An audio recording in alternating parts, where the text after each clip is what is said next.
Now we begin our day. The top story in all of sports. It's not an SEC thing. It's not a college athletics, college football thing.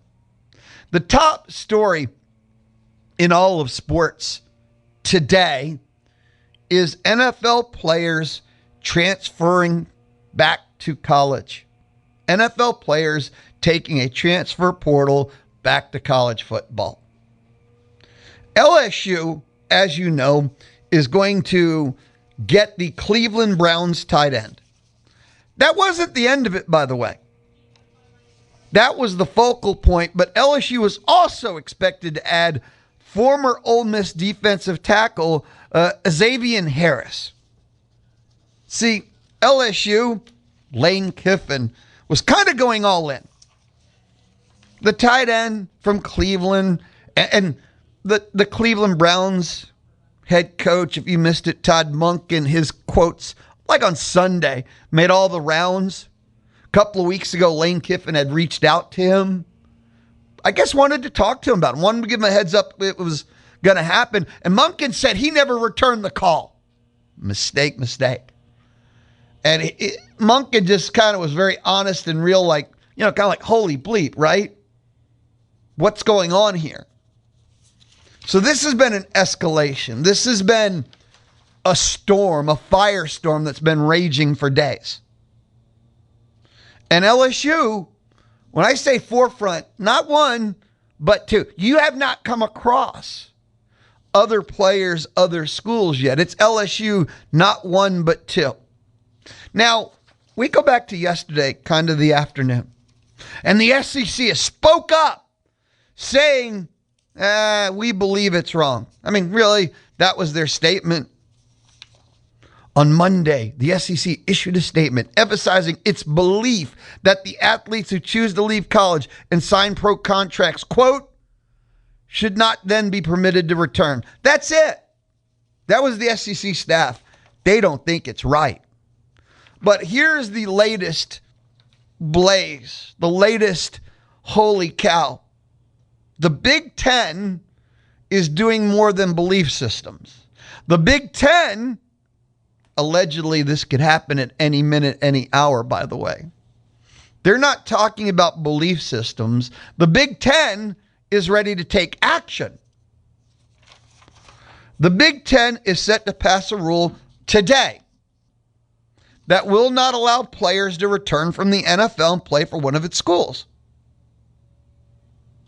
So the Big Ten, straight up, is just ready to say no. Simple statement. They're going to pass a rule.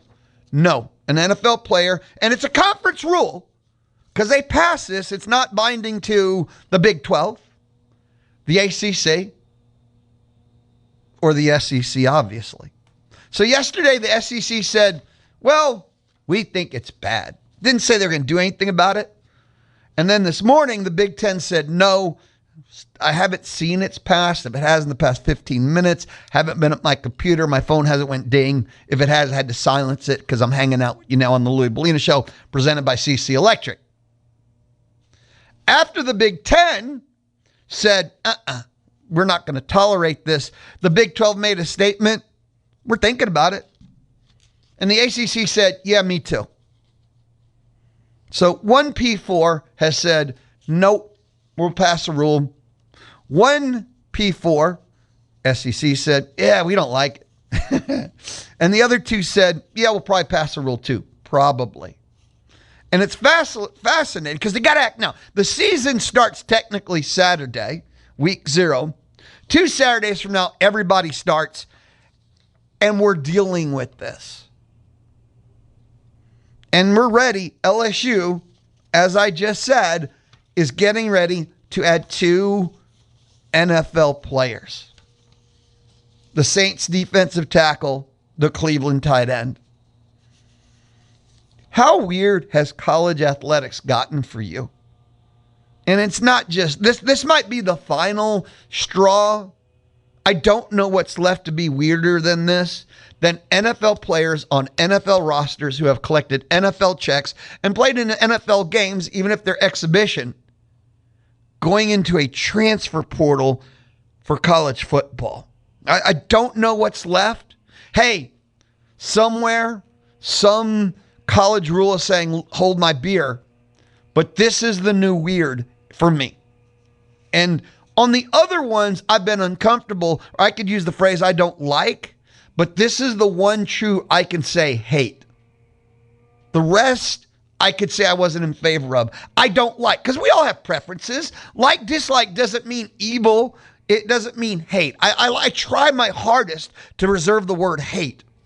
We live in a world where people overdo best and worst. Everything seems best or worst to the point that when people say best or worst, it has very little value anymore. So I try my hardest to reserve a word like hate. But I can honestly say that I hate everything about this concept. We have known how many years now? Are we 3 to 6? That window where nothing is true because all a player has to do is go to court, and that rule's not true. That rule's not binding. And folks, let's say the Big Ten any minute now, they pass the rule. And let's say the other 3 P4s pass it too. Some player is going to go to court. Is it going to be Daquan Wright? They're going to go to court. And the judge is guaranteed to rule in his favor because either they're going to go to a district court in Louisiana. I'm starting to ponder to myself, what is the point of the state of Louisiana? I have spent most of my life being in love with the state of Louisiana, which I'm not going to say is rational. But if you've ever spent time there, the food is amazing, the women are fascinating, and they have casinos. So, I've always loved the time I've spent always as a vacation. I never told you to live in a swamp. But at this point, I'm really starting to debate, why we have Louisiana. Anyway, I digress. Some judge in Louisiana is going to say, of course they have the right to work. Of course they have the right to better their lives. Who are they? They'll be any conference or any commissioner or anyone to restrict them as humans. I mean, look at the rulings we've had. Let's be honest about this. And then LSU will be free to add them anyway. What's the conference going to do? So the Big Ten's going to be first. So they seem to have the biggest strength of conviction in the story, right? Are they going to enforce their rules anyway? Can they? Can you say, hey, good for you, Louisiana? Well, okay, it wouldn't apply. There's no Big Ten in LSU. But if the SEC goes through, I mean, can Sankey and the conference office still, where do the lines start blurring? Because with Texas Tech and Sorsby, what really forced the hand was the hiring of one of the scariest, most high-profile lawyers. And Tech realized, we have a billionaire, but they got her, right? And B is when the Big Ten actually, again, said, we ain't playing you in any sport. Your freaking marbles team has no schedule. And that ripple just made them drop it. It was done. Can we do that? Can we do that to LSU? How far they push it? So this is the top story. I think it's in all of sports today. We'll see if it lasts till this afternoon. What's next? But it is insane. I hate it. I can't stop from staring at it. And it's so LSU that brought back Will Wade. LSU that has Kim Mulkey. LSU and the way they did the whole Kiffin thing. Where else would this happen? Seriously, where else would this happen? And I hate to say it, and of course it happened in the SEC.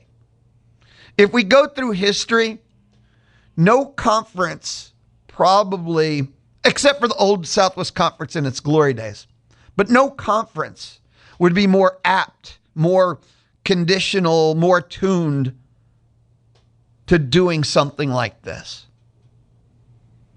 So let's say the Big Ten passes it, then the other three will follow. It's going to go to court, and some judge will use no legal precedent but go off of his feels and say, how dare we restrict these kids from earning potential? And by the time this timeline plays out, what are we going to be? A week from Wednesday? We'll be 3 days before kickoff of the college football season. This is kind of not the game that I've spent my whole life madly, passionately, insanely in love with.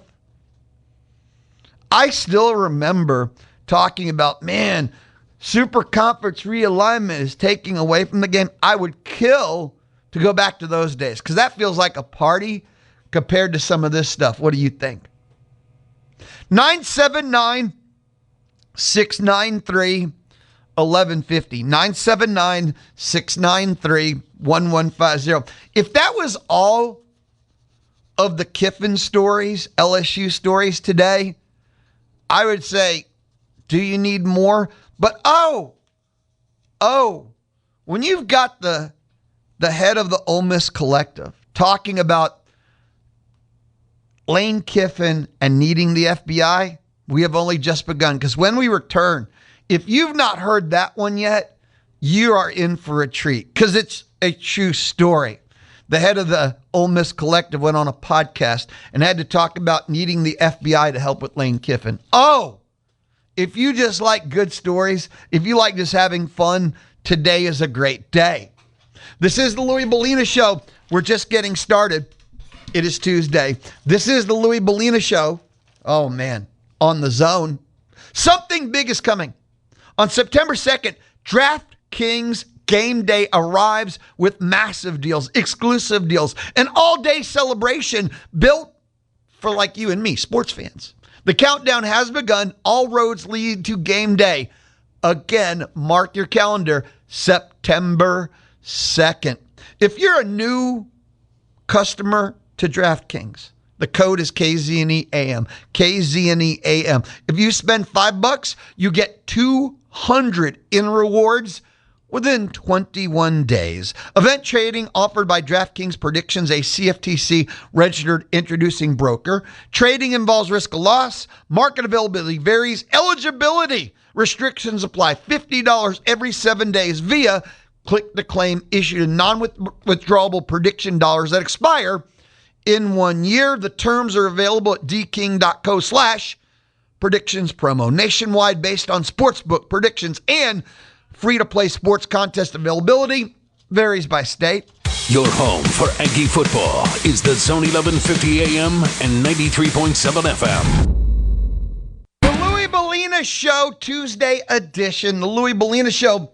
It is presented by CC Electric, built on faith, family, and community. Ahead of us, 12 o'clock, Joe Sheehan newsletter. He's on the D4 Land Services hotline. Yeah, what next? Where are the Astros headed? 150 is the community spotlight. Brazos Valley Food Bank. Text messages. Please, they're welcome. What's on your mind? There's so much going on. Week 1, high school football, Friday. By the way, you hear Bryan Vikings football here on the Zone. And on our Bryan Broadcasting family of stations, we have College Station High on Maverick. We have A&M Consolidated on News Talk 1620, 94.5 WTAW. We've got Rudder, and that's over on Magic. And, of course, we have Navasota on Willie 1550. So high school football is a part of the Bryan Broadcasting fabric of what we do. And, by the way, you can hear all 5 of our high school teams at radioaggieland.com. Radioaggieland.com. So you got week 1 high school football. Next week is, week 1 A&M Missouri State Saturday. Here on the Zone, you can just spend your entire Aggie football Saturday on the Zone 1150 AM and 93.7 FM. It all starts 4 hours before kickoff. The Carney's Pub Game Day Show brought to you by Texags.com. 2 hours before kickoff, the A&M Tailgate Party. 30 minutes before kickoff, pregame, the official A&M pregame show. You hear every A&M football game, home road, here on the Zone. Then after the game, home games, it is the game day. It is the Kearney's Pub call-in show brought to you by Texag. So that's an Aggie football Saturday. Come hang out here on the Zone. And the people that you'll be hearing, me, Olin, Robert Cessna of the Eagle, Bryce Jones, Barbecue Pitmaster, Chris Dusty Dusterhoff. You hear throughout the day. We have a really, really good time. This I thought was a joke. I saw it on socials yesterday. And I checked two sources. This is one of my favorite stories. Walker Jones, he co-founded the Grove Collective, Ole Miss Collective. And he was on the Assorted Crackers podcast. What a great name. Maybe it's a little too south and dangerous of a name, but still, Assorted Crackers. That's a podcast. He told them that the FBI searched for bugs in the football offices at the Manning Center once Kiffin bolted for LSU. And I want you to stop, breathe and digest that concept. So we remember the Lane Kiffin drama. He takes the LSU job, tries to hold Ole Miss hostage for the right to coach them. Ole Miss doesn't want to play reindeer games with him. Kiffin tries to play dirty by taking every player and the entire coaching staff, not allowing any of the coaches to, help Ole Miss. He relents, not sure why. I think some of the coaches so wanted to stay with those players that something cracked through. So he let some of the coaches. So then you had Pete Golding, head coach, and this is Ole Miss in the playoffs, and half the Ole Miss staff was going to stay, and half the Ole Miss staff were LSU coaches who were trying to steal the Ole Miss players. It was the most. You've never seen that before. I doubt if we'll ever see it again. And that was Ole Miss, and they made a run. They won games in the postseason under those conditions. It was truly incredible. So, Walker Jones, co-founder of the Grove Collective, told the Assorted Crackers podcast, quote, the FBI searched for bugs once Kiffin left. Now, here's the quote part. We actually had the FBI come through and walk the building for bugs and for everything. Here, oh man, we knew kind of what was in Baton Rouge, and we knew how they operated. I remember getting on my knees and looking underneath the desk, like checking for, is there some sort of bug in my office? When asked why he was looking under his desk, here's what he said. Trust me, you don't know this guy like I do. So he's saying he knew to look he knew to look for bugs in the first place, because that is such a great question. Like, it's not normal to look for bugs. So why were you looking for bugs? And his answer is simple, because I know Lane Kiffin. So what? Does he bug the offices of his coaches? Does he bug the locker room of his players? Like, is bugging a coaching technique of his? Like, again, Walker Jones said, trust me, I know him. That's how he knew to check for bugs. So is he implying that for Lane Kiffin, bugging the coaching building, the football building is business as usual? Think about that statement. I don't think Walker Jones was saying that Lane Kiffin bugged him, but bugging the football building was the norm. I don't think Lane Kiffin realized he was going, and before he left, he would call a specialist to bug things. No, was bugging normal is the implication I took. Like, how messed up is this story? What's funny, we got a clarification a little bit later in the day from Pete Golding. So, and it doesn't make it better, it just makes it clearer in that they didn't really call the FBI. Ole Miss didn't hire the FBI. There was a student's dad who was an FBI agent, because Ole Miss was searching the offices for bugs, and since the guy was former FBI, he helped them. So the story of being scared that Lane Kiffin bugged is true. They were searching for bugs is true, but they didn't hire the FBI. They just got a former FBI agent to assist them in the search because they were scared that Lane Kiffin bugged the FBI offices. That's all true. Holy cow. Does anyone else find themselves, because I do now, who is Lane Kiffin? For the most part, I always thought he was just this unique personality with a dog. But the more things happen, the more I start pondering, there's more than just a guy with a dog. Don't you think? Like, I don't know. There's something there. I don't want to go to the straight up Darth Vader level. I don't know if he's pure evil, but there's something not right necessarily with him. Like, is he happy unless people are talking, thinking, unless he's stirring things up? Like, if everything was normal, would he be sad? That statement, trust me, you don't know this guy like I do, in that they had to check for bugs, which means bugging was normal, because I don't think, a guy that never bugs would go, oh, let me bug before I leave. Now, there's more. Golding was talking about the situation, right? And this is what they had to deal with during their playoff prep and their playoff run, right?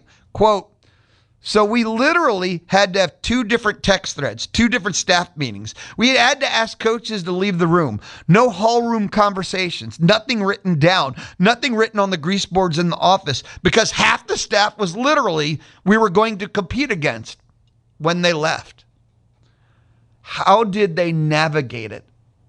Like, after that, everything off season, everything in this season is going to have to be stress-free, low-key, but by comparison, if you think about it. What they went through, it's kind of insane-ish to me, to be honest with you. It's kind of it's insane-ish, if you ask me. But that's a Torbush wow from me and in my mind. They had to check. And their correction, their clarification was it, no, we didn't. But they didn't hire the FBI. As they were searching, they got assistance from a player's dad who's former FBI. But they were searching for bugs after Kiffin left because they know him. Here's a question. Does anybody know him? Because a lot of us have this perception or image we've created about him. And it's all based on social media. It's all based upon this image, again, of a guy that we think is funny, but is he really? On a guy that we get off of social because he has a dog. But anytime he goes one step too far, that glimpse we get, I don't know how entertaining it is because I don't think it's that funny. You don't know him. And I think that's probably the best statement of everything that's come out of this. But why is it always LSU? Whether it's trying to take the first 2 players from an NFL roster to return. I'm going to go back to the Will Wade stuff. And half his roster, I think, is still not eligible yet for the upcoming SEC basketball season. Why is it LSU? Kim Mulkey. Why is it always LSU? Is it the swamp air gets into your brain and you just lose like a distortion of reality? Why is it always LSU? I remember when LSU, going back to when I was a student at A&M, and the campus was in black and white, and we walked 15 miles uphill in 115-degree weather. And LSU was pretty heated for Aggies.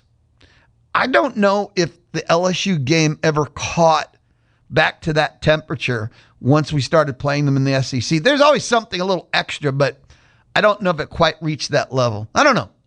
But I know LSU week is not the same as the norm. It's somewhere in between, I think. We'll take a timeout. We'll come back. Do not forget, you can text questions, comments, opinions, and your thoughts, whether it's about the Astros. They'll be starting over with Jim Crane making all the decisions and Bagwell's advising him. It can be about Aggie football, 10 or 11 wins. You choose. Or, trust me, you don't know him, Lane Kiffin. What's on your mind? 979-693-1150. Light up the inbox. Text now. This is the Louis Bellina Show. I'm inside the Charles Schwab studio. This is the Louis Bellina Show, and I'm going to still stick with Tuesday on the Zone. Low cost, full service, best of all local. That's Charles Schwab. Best of all local. That's Mark Sim right here in College Station, our local Charles Schwab agent representative. Go find him online. Go get yourself some more info. Go get answers to your questions. Schwab.com/College Station. Charles Schwab and Company Incorporated. Member SIPC.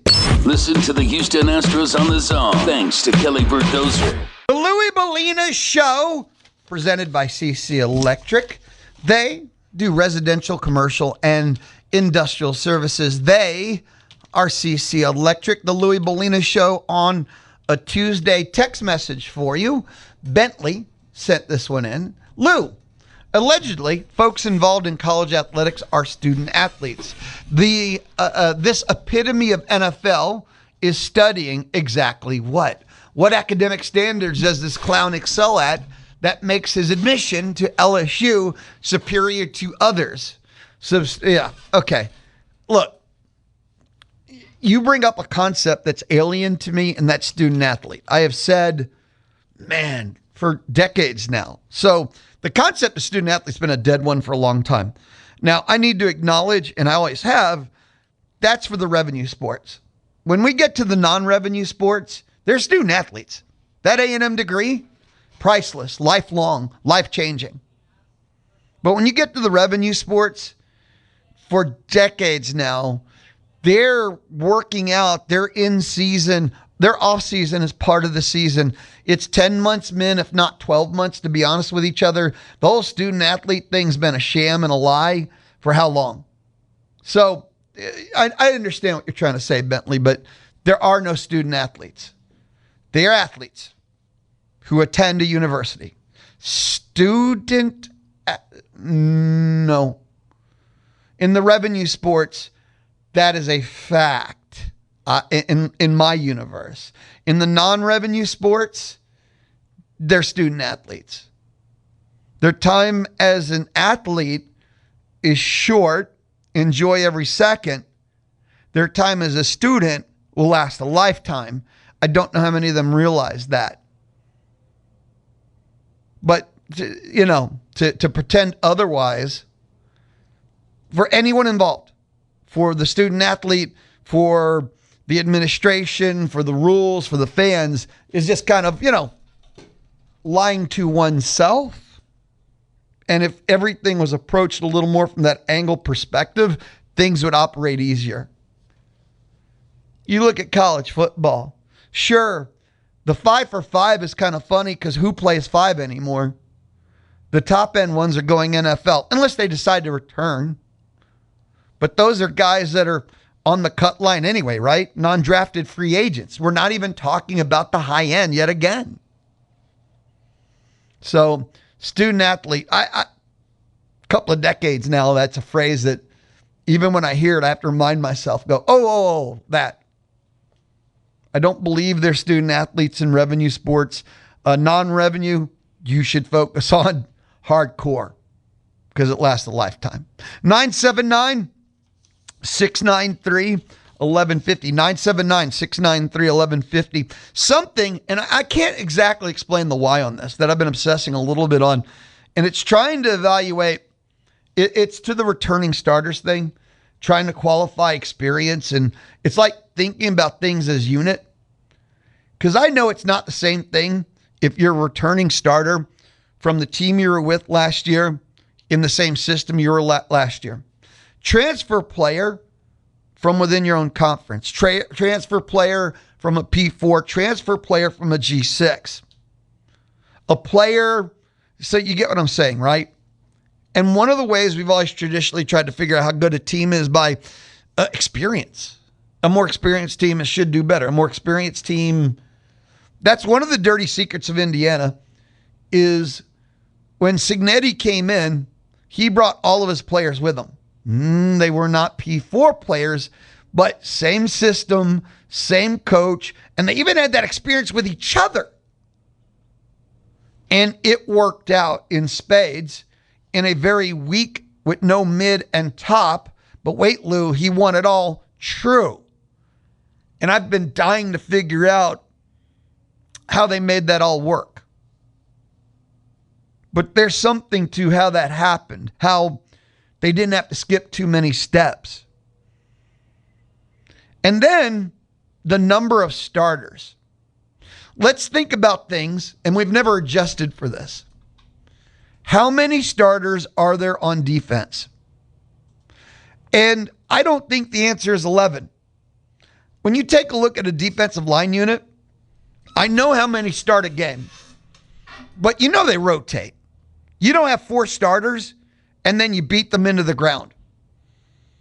I don't know of any, we'll say, serious D-line unit that doesn't play 6 men, if not 7, if they can get away with it, to keep people fresh.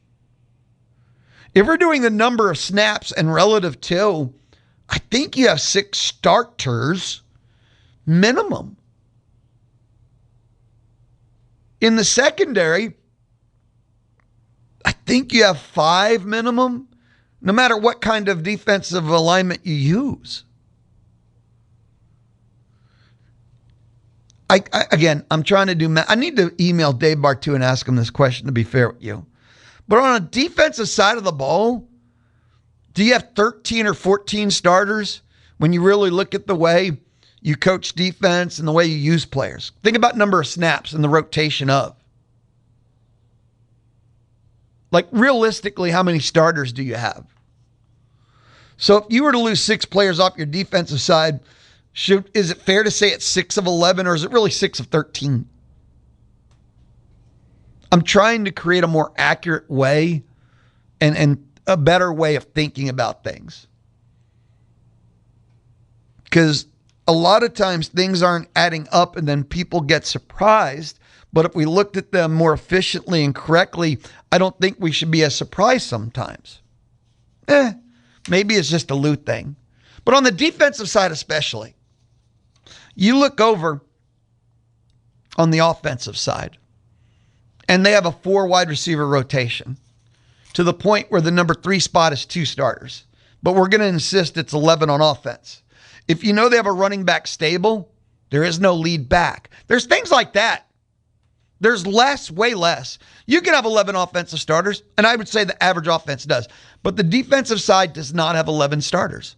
There's 11 guys that come out for the first play of the game, and they get designated as starters, and they start the game. But when you look at rotation, number of snaps, a defense could have as many as 14. And then as the season goes on and people get tired and fatigued, more people when you look at number of snaps. But 14 to 15 would not be starters on defense, would not be abnormal to me. So I think we have to reevaluate experience, loss, and things like that on defense. Anyway, 979-693-1150, 979-693-1150. We have asked the question in the offseason, Aggie football, what are the top questions facing? What's fascinated me, how many are answered, but we keep saying we just need to wait for the game? Like, who replaces the production of KC Concepcion? Is that actually a question anymore? Raise your hand if you feel that's a question, because I don't. KC Concepcion has went to the NFL, first-round draft pick. If you've been following any of the fall camp news from the Browns, which you shouldn't, but I can't help but get it, he's absolutely making people pay attention. He's absolutely destroying souls. But Terry Bussey may be the MVP of fall camp. Ashton Bethel-Roman has impressed. The A&M wide receiving core is not a question. The replaced production might not be any one, But between the four, they will be more productive. I don't think that's a question. Like, oh, it has to happen. Don't count your... No. The only way it doesn't happen would be the O-line's fault. The only way it doesn't happen is injuries. Because at the end of the year, well, they weren't as productive. It won't be the talent. It won't actually be their fault. That's not on my question list anymore. Who replaced? No, it's not a who. They. Mario Craver injured the whole last month last year. On path to be an All-American. If he's 12 games healthy, there can be one person, it would be him. So I don't know. Can we put an X? That's not a question. Like, what are the legit? Can A&M replace 4 starting O-linemen? That is. That might be number 1. Olin yesterday put it as his number 1. Can Holman Wiggins replace Colin Klein as the OC? Legit. There's others that are more meta. Can Mike Elko prove A&M as a championship program? I think it's 9 wins men. 9 won't be CFP. And I think you need CFP to paradigm shift. But 9 buys you the 2-year window. 8, oh no, not again. 8 is like, that's Aggie football for you. There's 3 numbers, right? 8, 9, 10. 10, hey, champagne. 10, it's not the same old, same old. 10, this is Elko Aggie football. 9, 2-year window. Everybody can hold. You know, it's always buy, sell, hold, right? 10 buy, 9 hold, 8 sell. It doesn't mean sell Elko, but same old, same old. That's what the 3 numbers equal. 9, you go in the bowl, you could still put a 10 down, and that will buy you some. 9 bowl, 10. CFP, though? I've always said that the greatness, the greatest, the ones, the paradigm shifters, call it what you want, you never had to ask yourself about greatness. The year 2 national championship coaches, like a Signetti, Bob Stoops when he hit the scene, you never had to ask. They didn't take 4 years. And with the NIL and transfers, you really don't need 4 years. As volatile as everything is, do you need 4 years? But then again, we don't have data and everything is so volatile. Is it not possible to be that coach? Signetti just did it. That's why I'm more fascinated. I think greatness is has a greater ability to show itself in the current wild, wild west, unstructured playground that is college football. Greatness has more. You can shine brighter. And I think Elko's great. We'll be back. We'll wrap up our first hour together. This is the Louis Bellina Show, presented by CC Electric. They have free estimates. They have military and veteran discounts. They're CC Electric. This is the Louis Bellina Show, Tuesday on The Zone. This is Texas A&M's home for TexAgs Live. Louis and Jim, The Zone. 1150 AM and 93.7 FM. It is the Louis Bellina Show. First hour.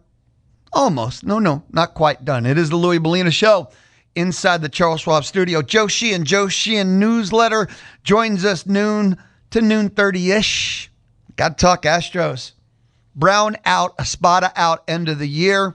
Crane will run baseball operations with Jeff Bagwell as his assistant. Good times ahead. So Joe Sheehan on the D4 Land Services hotline at 12 o'clock.